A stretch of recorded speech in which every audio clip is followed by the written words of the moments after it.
అందరికీ నమస్తే అండి. వైఎస్ఆర్సీపీ పార్టీ అఫీషియల్ పేజీలో ఒక పోస్ట్ చేశారండి.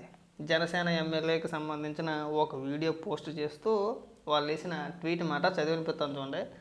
ఇది జనసేన కాదు కామసేన, కామాంధులకు అడ్డాగా Janasena, railway Koduru Janasena MLA government పర్వ శ్రీధర్ కీచక పర్వం వెలుగులోకి.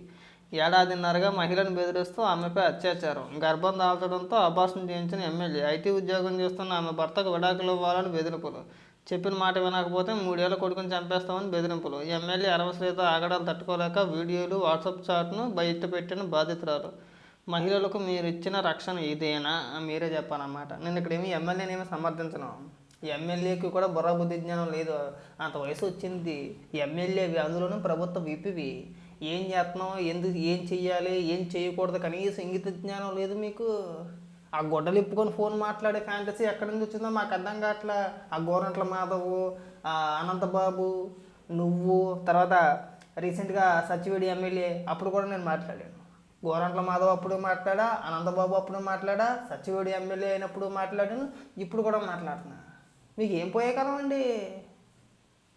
అంత మంచి పొజిషన్లో ఉండగా ప్రభుత్వం విప్ అయ్యి ఉండి ఈ గుడ్డలు ఇప్పుకొని వీడియో కాల్ చేసే ఫ్యాంటసీ ఏంటని అడుగుతున్నా. సరే, మీ ఇద్దరికి బాగా నచ్చింది. ఆవిడేదో వీడియోలో చాలా చెప్పుకొచ్చింది రే, నాకు 5 సార్లు కడుపు వచ్చింది, 5 సార్లు నేను అభాషణ చేయించారు, నన్ను బలవంతంగా ఇచ్చేసారు, అవన్నీ కూడా కల్పితమండి. వాళ్ళిద్దరికి పరస్పరం ఇష్టం లేకుండా ఎంతవరకు సంవత్సరాలు బట్టి జరిగిందని చెప్పేసి నేనైతే అనుకోను. ఆవిడ చెప్పేది కూడా కట్టుకథలే. సంవత్సరంన్నర బట్టి జరుగుతుందట. మొన్న 20వ తారీఖునో లేదంటే ఏదో డేట్ చెప్పుకొచ్చింది, ఇదే నెల జనవరిలో నేను పెళ్లి చేసుకోను, ఏం చేసుకుంటావో చేసుకోని చెప్పేసి అన్నాడట. ఇమీడియట్గా ఆవిడ వీడియోలన్నింటినీ బయట పెట్టేసింది. ఆవిడకి నచ్చకుండా ఏమీ జరగల. కాకపోతే నేను సమర్థించను, ఈ ఎమ్మెల్యే చేసిన పని నేనైతే సమర్థించను. మీరు అంత మాత్రానికి వీళ్ళు వేసిన ట్వీట్ చూడండి, వీళ్ళు వైఎస్ఆర్సీపీ పార్టీ వాళ్ళు, ఇది జనసేన కాదు కామసేన. మరి వైఎస్ఆర్సీపీ పార్టీని ఏమనాలి? ఒక గోరంట్ల మాధవ్, ఒక అనంతబాబు, ఒక అంబటి రాంబాబు, ఒక అవంత శ్రీనివాసు, ఇంకా చాలామంది ఉన్నారు పార్టీలో సగానికి పైగా కామాందులే. మరి వాళ్ళని ఏమనాలి? మీ పార్టీని ఏమనాలి? సిగ్గనిపిస్తుందా? వాళ్ళు దొరికినప్పుడు ఎప్పుడైనా మాట్లాడారా? మీరు ఎప్పుడైనా ఖండించారా? లేదు కదా. మరి వాళ్ళు ఎలా మాట్లాడతారో? అయితే గీతే మేము మాట్లాడుతూ ఒక అర్థం ఉంది, మేము మాట్లాడతాం కూడా. మేము ఏ రోజు ఎవరిని సమర్థించలా. ఆ తెలుగుదేశం పార్టీకి సంబంధించిన సచివుడి ఎమ్మెల్యే వీడియో వచ్చినప్పుడు కూడా మేము మాట్లాడాము, ఈరోజు మాట్లాడతాం. కానీ గోరంట్ల మాధవ్ అప్పుడు, అంబటి రాంబాబు వీడియో అప్పుడు, ఆడియో అప్పుడు, అలాగే అనంతబాబు వీడియో బయటకు వచ్చినప్పుడు ఏ రోజైనా సరే మీరు ఖండించారా? ఏమని మాట్లాడారయ్యా?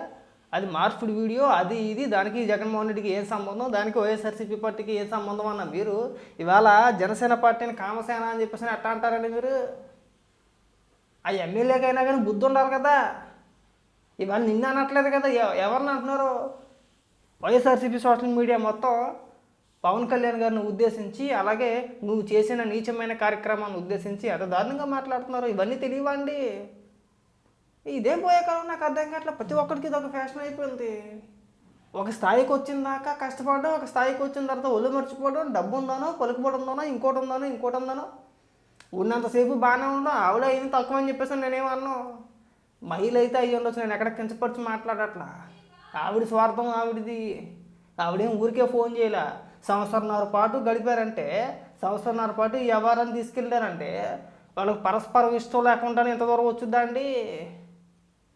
వాళ్ళ ఇంట్లో తెలుసు, వీళ్ళ ఇంట్లో తెలుసు, మొగుడికి తెలుసు, అందరికీ తెలిసే జరిగినాయి ఇవన్నీ కూడా.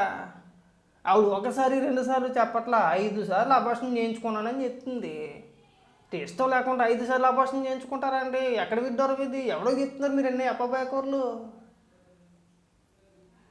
మనకి బాగా అంటే అన్నీ బాగుంటేనేమో వాళ్ళంత మంచోళ్ళు లేడు, ఏమీ బాగోపోతేనేమో రోడ్డుని పెట్టేయాలి. తప్పు ఇక్కడ మొత్తం తప్పు అంతా కూడా ఆ ఎమ్మెల్యేదే.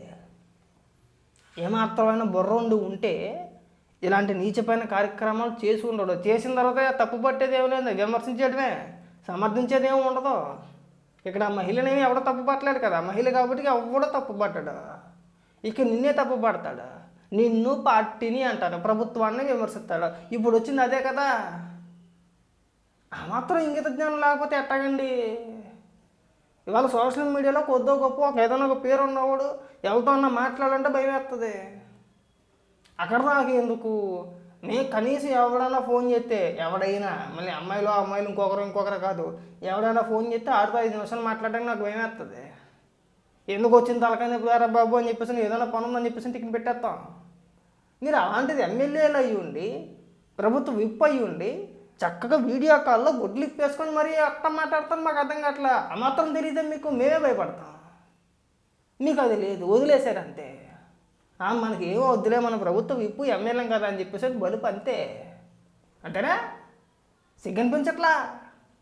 ఒక బాధ్యతాయుతమైన పదవిలో ఉండి ఎమ్మెల్యేగా ఉండి అందులోని ప్రభుత్వం విప్ అయి ఉండి గుడ్డలిప్పి మాట్లాడుకోవడం ఏంటండి దరిద్రం? కాకపోతే ఎవడని మీకు చెప్పింది? ఇలాంటి దరిద్రుల గురించి మాట్లాడుకొని చాలా చిరాకేస్తుందండి. ఇప్పటికైనా సరే జనసేన పార్టీ స్పందించి ఇమీడియట్గా ఎమ్మెల్యేని సస్పెండ్ చేయాలండి. సస్పెండ్ చేయకపోతే వైఎస్ఆర్సీపీ పార్టీకి మీకు తేడా ఉండదు. నేనే ఇక్కడేం విమర్శించట్లా. Last time Telugu Desam party MLA Satyavedi MLA అని పేరు ఏదైనా ఉంది, ఆయన వీడియో బయటకు వచ్చినప్పటికీ ఇలాగే డిమాండ్ చేసాం మేము. ఇమీడియట్గా పార్టీ నుంచి సస్పెండ్ చేయాలండి అని చెప్పేసాను. ఇమీడియట్గా పార్టీ నుంచి సస్పెండ్ చేశారు. సస్పెండ్ చేసిన తర్వాత ఫాల్స్ కేసు అన్నారు, కేసు ఎత్తడరా అన్నారు, ఇంకోటి జరిగింది. అయినా సరే పార్టీలోకి మళ్ళీ తిరిగి చేర్చుకోలేదండి. ఒక ఆరోపణ వచ్చింది. ఆరోపణ వచ్చినాక ఇమీడియట్గా సస్పెండ్ చేశారు. మీరు కూడా నిజాల తర్వాత సంగతి ముందు ఇమీడియట్గా సస్పెండ్ చేయండి. సస్పెండ్ చేసిన తర్వాత ఆ విచారణ నిమిత్తం ఏం జరిగిందో ఏం తెలిందో ఆ తర్వాత అవసరమైతే పార్టీలో చేర్చుకుంటారో వద్దనుకుంటారో తర్వాత మీ ఇష్టం. కానీ ఇలాంటి నీచమైన వ్యక్తుల్ని మళ్ళీ ఆ దరిద్రపు కొట్టి నిన్న మళ్ళీ మనకెందుకు? ఇప్పుడు వచ్చే పేరు కూటమి మీద వస్తుంది తప్పితే పర్టికులర్గా మిమ్మల్ని ఏమంటున్నారో దారుణంగా జనసేన కాదు కామసేన అంటున్నారో, కొంతమంది ఏకంగా మిమ్మల్ని ఉద్దేశించి మీ వ్యక్తిగత జీవితాన్ని ఉద్దేశించి మాట్లాడుతున్నా నాకు అక్కడ బాధ కలుగుతుంది. ఇక్కడ ముఖ్యంగా పవన్ కళ్యాణ్ గారిని ఉద్దేశించి, ఆయన వ్యక్తిగత జీవితాన్ని ఉద్దేశించి ఇక్కడ ఈయన్ని కూడా కంపేర్ చేస్తూ మాట్లాడుతున్నారు. అక్కడ నాకు బాధ అనిపించింది. నా యొక్క చిన్న రిక్వెస్ట్ ఏంటంటే ముందు ఈ ఎమ్మెల్యేని ఇమీడియట్గా సస్పెండ్ చేయండి. సస్పెండ్ చేసిన తర్వాత ఆటోమేటిక్గా తర్వాత ఏం జరగాలో అది జరుగుతూ ఉంటుంది. ఎందుకంటే ఇలాంటి వ్యక్తులు సమాజానికి ప్రమాదకరం. సరే ఇవాళ ఆయన ఏదో ట్రాప్ చేసారనో లేదంటే వాళ్ళిద్దరు నేను అనుకోవడం అయితే వాళ్ళిద్దరికీ పరస్పరం ఇష్టం అయ్యే ఇంతవరకు వచ్చారు. ఎక్కడో చెడింది. ఏదో ఒక సందర్భంలో డబ్బుల దగ్గర కావచ్చు, లేదంటే పెళ్లి దగ్గర కావచ్చు, ఇంకో దగ్గర కావచ్చు, ఎక్కడో చెడిగింది. ఇక్కడ యువతల పక్క ఉన్న అమ్మాయి అమాయకురాలేమీ కాదు, ఇక్కడ ఎమ్మెల్యే కూడా అమాయకుడేమీ కాదు. ఎక్కడో చెడింది. చెడిన తర్వాత రోడ్డు ఎక్కారు. మహిళ కాబట్టి నేను మహిళ అంటే నన్ను బెదిరించాడంటే నా కొడుకుని చంపేస్తాను అన్నాడంటే ఎట్లా నమ్ముతాడండి? ఒకసారి అంటే నమ్ముతారు, 2 సార్లు అంటే నమ్ముతారు, 5 సార్లు అభాషణ చేయించారంట. 5 సార్లు సంవత్సరంన్నర బట్టి నడుస్తుంది. ఈవిడికి ఇష్టం లేకుండా జరుగుద్దా? పైగా ప్రతి సందర్భంలోనూ కూడా ప్రతిసారి కూడా ఎమ్మెల్యే డైరెక్ట్గా ఆవిడ ఇంటికి వెళ్ళి కారులో ఎక్కించుకొని వెళ్ళేవాడంట. అంత చనువు ఉన్నప్పుడు ఇక్కడ బలవంతమే ఉంది, బెదిరించేదే ఉంది, అది కావాలని చెప్పేసి చేసుకుంటారే. ఎక్కడో చెడింది. ఆ చెడిన సందర్భంలో బయటకు వచ్చి మాట్లాడుతున్నారు. దయచేసి మా యొక్క రిక్వెస్ట్ ఏంటంటే ఇలాంటి వ్యక్తిని ఇమీడియట్గా పార్టీని సస్పెండ్ చేసి దాని మీద ఏమైనా విచారణ జరిపి ఒకవేళ తప్పు అయితే కనుక తగిన చర్యలు తీసుకోవాల్సిందిగా కోరుకుంటున్నాను.